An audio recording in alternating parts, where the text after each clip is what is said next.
12. 12, yes. Sorry, no, it was a disciples' convention. Talk me through them. What sort of people were they? It was Matthew, Mark, Luke... Blake, it's time for a Lee Mack story today. Good. Yes. I love his commentary, but always delighted when he has his own stories. This is going to be, would I like to use Lee Mack's stuffed mouse? We've heard stranger. Continue. We have heard stranger. Let's get into it. Possession. Right, under the desk is a box. If you bring the box onto the desk. Now, read the card first and then show us the possession. I recently took a crash course in taxidermy, by the end of which I've managed to make this. OK, show us what this is. Pop it onto the desk.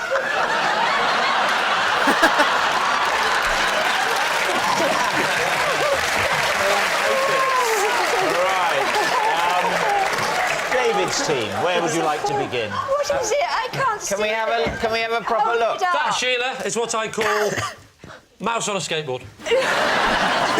Would you like me to take it across? Please do. What's it made of? Made of mouse. With a little bit of skateboard. Oh, no! Oh. How was he killed? He looks like he was... I should point out that he wasn't killed. He was found dead naturally. It's like he was found walking down a very small alley. Careful, took ages. OK, first of all, how long was this course? This is the first course. The course is... well, it takes place over about 16 weeks, so four months. A crash course that's... Taxidermy takes years to perfect. But This is a crash. and how often did you go? It happens every week.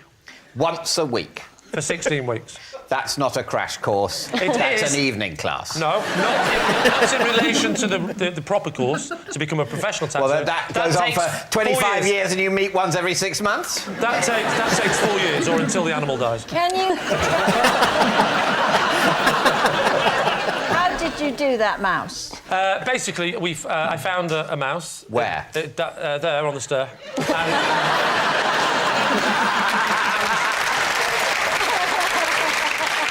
Clogs on.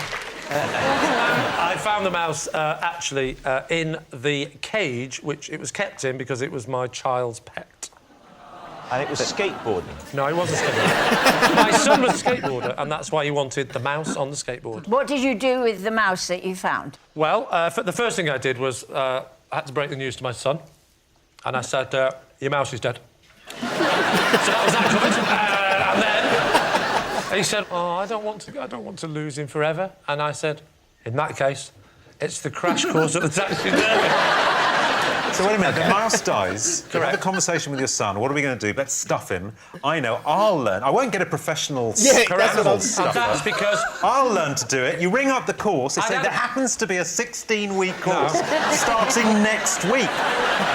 How many people were on the course? I would say there was 12, 14, something like that. 12. There was 12. 12, yes. Sorry, no, it was a disciples' convention. Talk me through them. What sort of people were they? It was Matthew, Mark, Luke... Oh, sorry, there was a guy called Thomas. He wasn't sure if he wanted to be there. Tell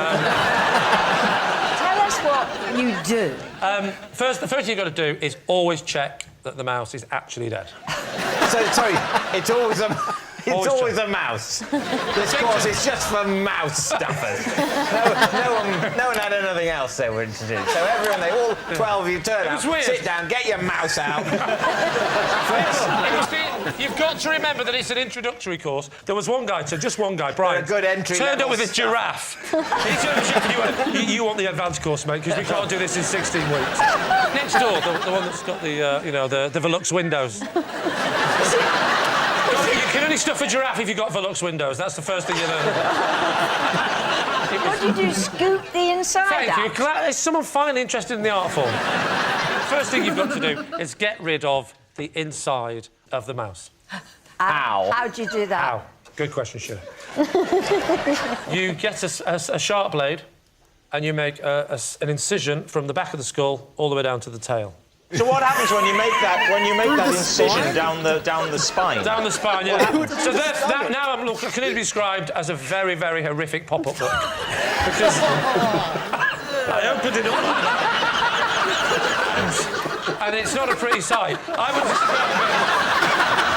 describe it as sort of mouse spine line. And all like that. And the fella said, first rule of get stuffed, taxidermy, crash course. He said, this is the interesting bit. He went, is never, ever open them from the back. I learned a lesson. You've got to learn, haven't you? You've got to learn. You've got to learn. So what did you do? Well, it really got me needle and thread. So you stitched the mouse back up? Stitch the mouse back up, Right. get him back to how he was. Right. Turn him over, slice down the middle. And then what did you do? You have to, effectively, there's no easy way of saying it. I had to scrape out his insides. With what? With the tools that they give you. What sort of tool is it? Well, there's many tools. You know those weird things you get when you're trying to get the last bit of lobster out of the claw? Then it's like a little fork. It's got. It wouldn't work with a giraffe, though, Oh would no, it? just a giraffe. All you need for a giraffe is a spade and loads of bamboo. OK, so you scoop out... We learned that on day 4. What do you put back in to give him that healthy... You build individual fragments of bone shapes, but out of metal, and glue them all together. It takes 15 weeks on a Thursday night. What do you think, David? It sounds very plausible to me, but what does your team think? Where are you landing on this one? I just want to see more of David. He just loses his mind. It's like on Countdown when you see someone make Sean Locke really laugh. Like, there's something quite special about seeing David lose his mind laughing. It's just so funny to watch. Very, very funny. Because this is absolutely a ridiculous story, and as we know, like 10 years of this, a lot of the David and Lee stories obviously have to be made up because there's only so many stories the others don't know about each other. But you can tell this is one of those stories where it's so ridiculous they wanted Lee to just go off on random tangents to tell this story, and David just had such a great time on that journey. Absolutely. Yeah. I was buying it, I think, for maybe a couple of seconds in maybe the 20 to 30% of him explaining it. But no, you don't stick little bones back together and try and carefully place it back in. Like, I don't know the first thing about taxidermy, but I don't think you could ever, have an animal that has passed away and then gone, I'm going to now learn how to do this before the body decomposes so much that we can't use it anymore. Freezer. You just chucked it in the freezer. Chucked it in the freezer for 4 months.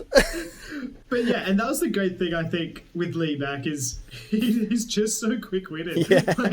Anything he chucks out there, it's almost just like anything that sticks, lands just sticks to it. So, oh man. Yeah, he's so quick-witted, and even when he throws out things that are ridiculous, he has something even funnier to turn it back around. So it's always a great story. But let's hear this clearly be a lie.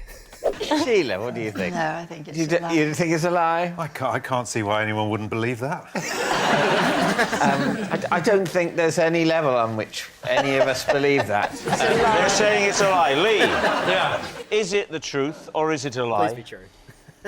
Oh, I actually have to go through the thing of pressing the button. Lie. Makes sense. Yeah. Hey, at least we both got a point that round too. That is true. That is true. definitely need that. It was a clear layup, though. Yeah. Guys, let us know in the comments section below. Did anyone believe a second of that story? And if so, why? Let us know, please. Yeah, I got nothing. I'm still dumbfounded. The thing is that I'm really impressed at the same time. If anyone can make that slightly more believable, it's Lee Mack. We didn't think it was overly believable, but I couldn't see anyone else getting me closer. That's what I got to give props to the the producers and writers of this show, because they really tailor the lies to the contestants. That story in David's hands, I don't think would have been anywhere near as entertaining. Would have been a lot slower too. Yeah, so that Aggressively. yeah, so it's good. It just seems like it's a good group of mates that kind of know each other well enough that they can really get the best out of each of them, which makes this show so good. Guys at home, what did you think about that? If you have something to say about this particular one, please hit those comments up and also hit that like button to let us know you liked the video. And if you want to see more Would I Lie to You clips, in particular some Lee Mack or David Mitchell stories, hit on that playlist just up there for more. And we'll see you guys tomorrow for the next one. Bye, guys.